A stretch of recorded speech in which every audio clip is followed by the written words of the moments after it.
Hello সবাইকে, সুন্দর একটা সকালের সাথে আজকের ভিডিওটা স্টার্ট করলাম, সাথে দিনটাও। সচরাচর আমরা বাড়ির মেয়েরা সকালবেলাতে অনেক ব্যস্ত থাকি, আমিও থাকি সবার মতো করে।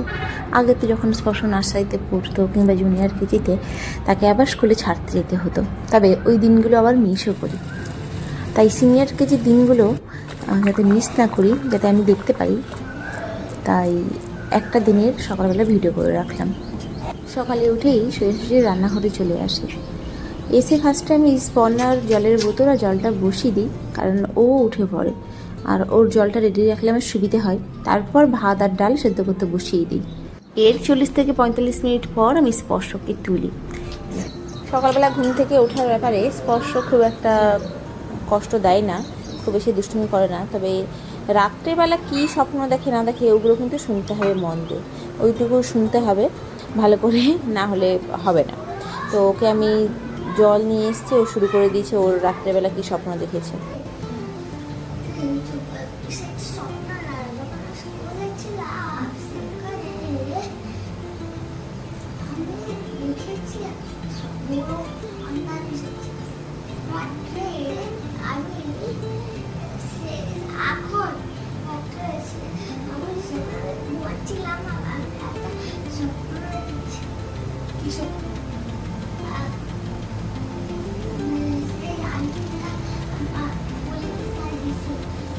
তো মোটামুটি স্বপ্ন কিছুটা শোনা হয়েছে, বাদ বাকিটা পরে শুনবো।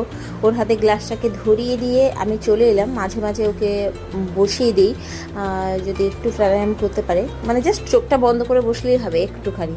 তো এরই মাঝে স্পর্ণা উঠে গেছে, এরকম সময় ওঠে বা একটু পরে, আবার কখনো একটু আগে, যেরকম হয় আর কি বাচ্চাদের। উঠে গেছে, ওকে ফ্রেশ ট্রেশ করিয়ে জল টল খাইয়ে আমি একটু বাদাম দিয়ে বসিয়ে দিয়েছি। নিজের দায়িত্ব নিজে নিতে শেখো। তবে ওই দায়িত্বটা কীভাবে নিয়েছি জানি না, একটু একটু খাচ্ছে কি ফেলছে, তবে দায়িত্ব সহকারে সকালের পটিটা ভালো করে করেছে, তারপরটা আর বললাম না। তো মোটামুটি ওইদিকে ঝামেলাগুলো চুকিয়ে আমি এখন রান্নাঘরে চলে এসেছি। ডালটা বাকি ছিল। আমি হচ্ছে একদম টিপিক্যাল মা আর কি, বাঙালি মা। স্পর্শ ওই 7:30টার মধ্যে বেরিয়ে যাবে, কিন্তু ওকে ওই সকালেও ভাত খাইয়ে আমি ছাড়ি। এরই মাঝে স্পর্শের বাবা ঘুম থেকে উঠে গিয়ে দুলদুলি চোখে পুরো একদম ফার্স্টে রান্নাঘরে চলে এসছে। কারণ ইদানিং আমার শরীরটা একটু খারাপ যাচ্ছে, খুব বেশি খারাপ নয়, কিছু কিছু জিনিসেরই অভাব দেখা দিয়েছে। তো তাই আমার প্রতিদেব এখন সকাল সকাল উঠে এই দায়িত্বটা খুব পালন করে। এসে এখানে এই যে বিটরুটের জুস তৈরি করেছে আমার জন্য, আর খানিকটা তার নিজের জন্যও। তার মধ্যে আবার লেবু টেবু দিয়ে, যেটা আমার খেতে খুব একটা ভালো লাগে না, কিন্তু খেতে হয় আর কি, ওইগুলো সব রেডি করছে।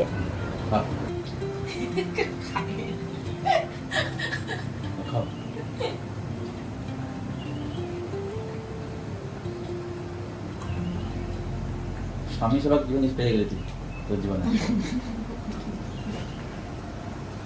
ব্যাস এতটা পর্যন্ত আমার দায়িত্ব। ভাত কমপ্লিট হয়ে গেছে, শুদ্ধ ভাত রেখে দিয়েছি, সাথে একটু ঘিও দিয়ে দিয়েছি।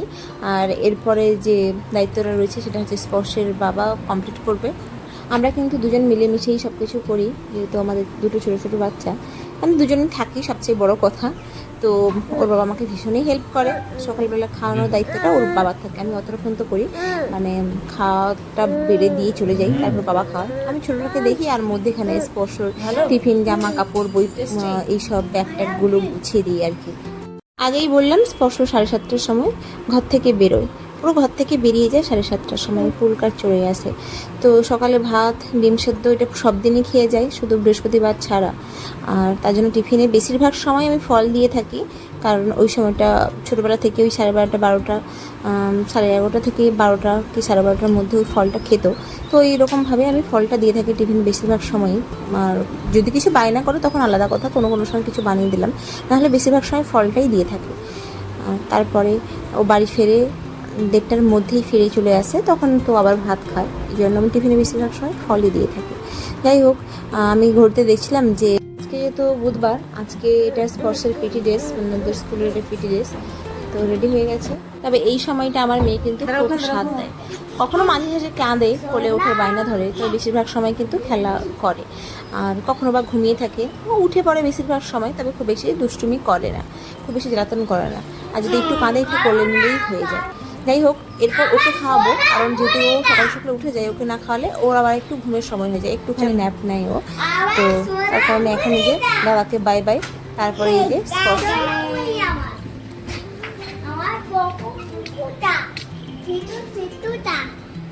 আবার সোলা মরিতা, আবার ফালা মুড়িতা, আমার জিলু মানিতা, আবার সোলা মরিতা।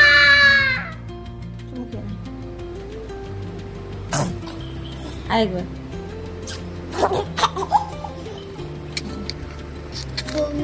আর চলো বাই বাই, বাই পাখি, বাই মা, আইগা। তো স্পর্শ স্কুলে গেছে, এরপরে আমাদেরও ব্রেকফাস্ট তৈরি করতে হবে, আর সাথে স্পর্ণাকেও খাবো। এই সময়টা আমি একসাথে সব কিছু করি, মানে সবজি কাটি, রান্না করি, স্পর্ণাকে খাওয়াই। তো তার জন্য এখন সবাইকে বাই বাই তো বলতেই হবে। তো চলো, এতটুকু আজকে, বাই বাই সবাইকে।